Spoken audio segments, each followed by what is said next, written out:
This is Democracy Now!, democracynow.org, The War and Peace Report. I'm Amy Goodman. And I'm Nareen Sheikh. Welcome to our listeners and viewers around the country and around the world. President Trump's latest attempt to bar some citizens of 8 countries from entering the U.S. has suffered a second federal court defeat.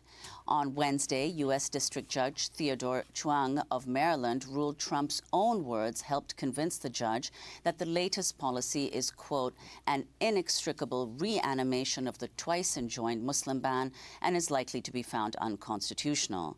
This comes after a federal judge in Hawaii blocked most of the latest version of a travel ban on Tuesday, just hours before it was set to take effect.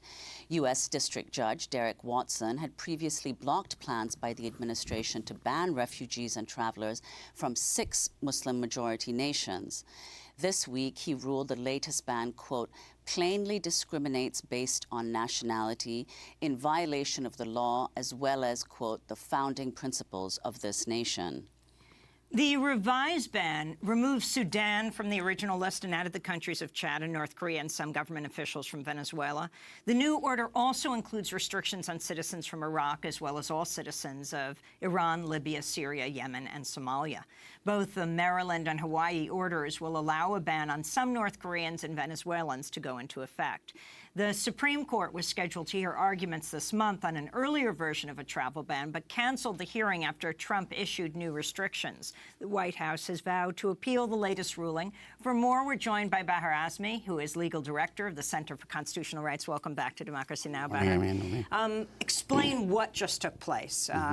Maryland court ruling after the Hawaii judge ruled. Yes, so this is the third iteration of the Muslim ban, which attempts to clothe the previous versions that were just very facially, obviously directed at nationality with some legal pretense. The previous version simply banned all individuals from these 8 countries.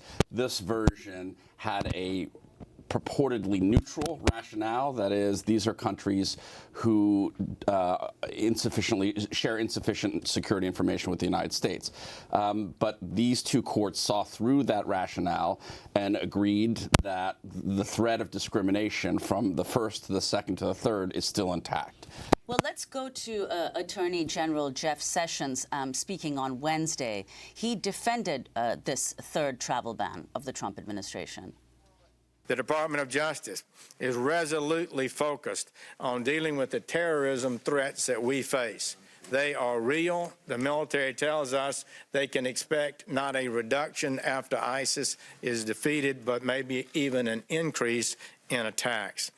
The President's executive order is an important step to ensuring that we know who is coming into our country.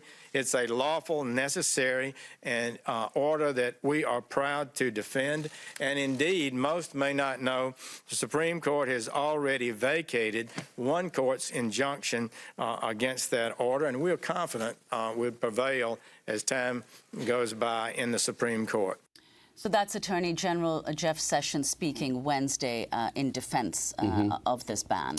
Yeah, I mean, it's as if, imagine Orville Faubus, the segregationist governor of Alabama, bans all black applicants to the University of Arkansas, and then that gets struck down by the courts, and he next decides to ban all applicants from 10 high schools to the University of Arkansas. 9 of them happen to be all black high schools.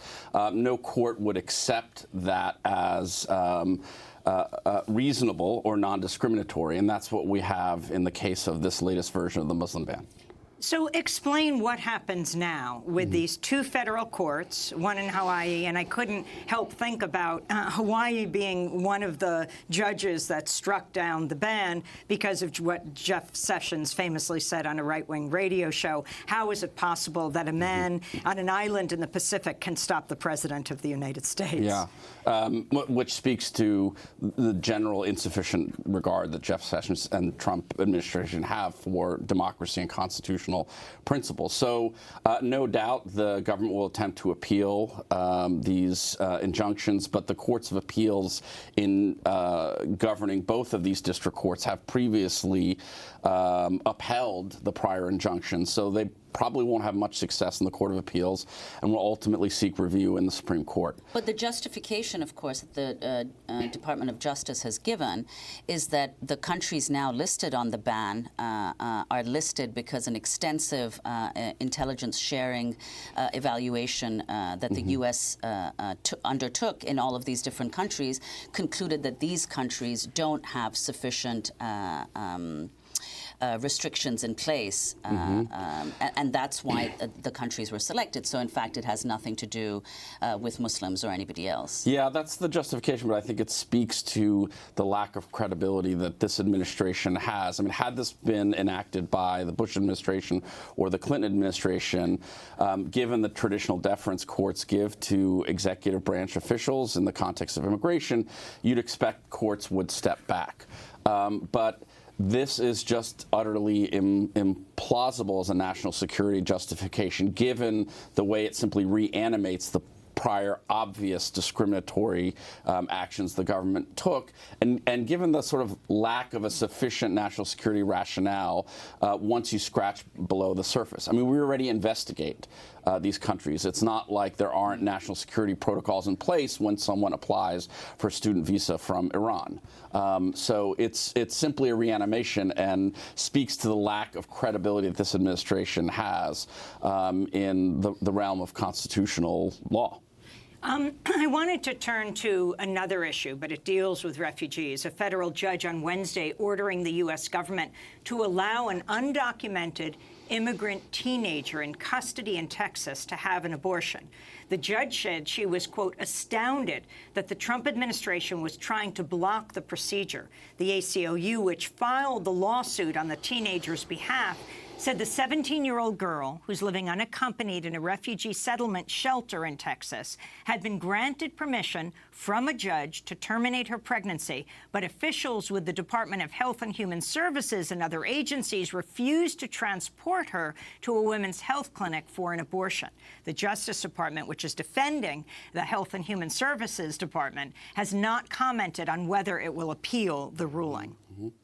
Yeah, I mean, I think this is a remarkable action that the government took, and it reflects kind of three undemocratic strands or reactionary strands of the Trump administration.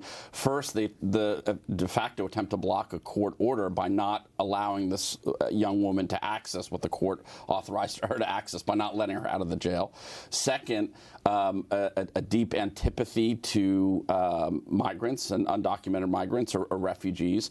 And third, this sort of reactionary pro-life cast that they want to enforce. They do not want to, in their view, aid and abet one's constitutional rights.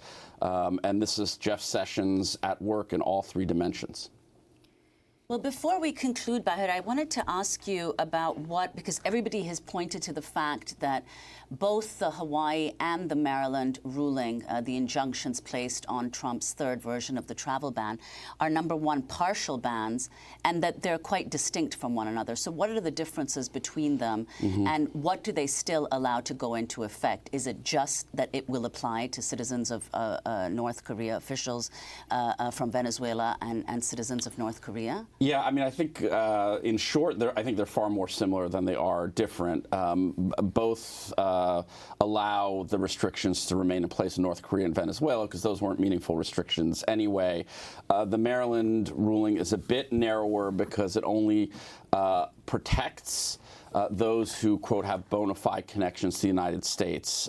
So those who are applying for visas to the United States who may have existing connections to the United States, and the Hawaii one applies more broadly to anyone who seeks to enter the United States. Well, we're going to leave it there, but of course continue to follow this all. Bahir Asmi, legal director of the Center for Constitutional Rights. This is Democracy Now!, democracynow.org, The War and Peace Report. When we come back, the opioid epidemic, and we look at a particular family that has profited handsomely from it. Stay with us.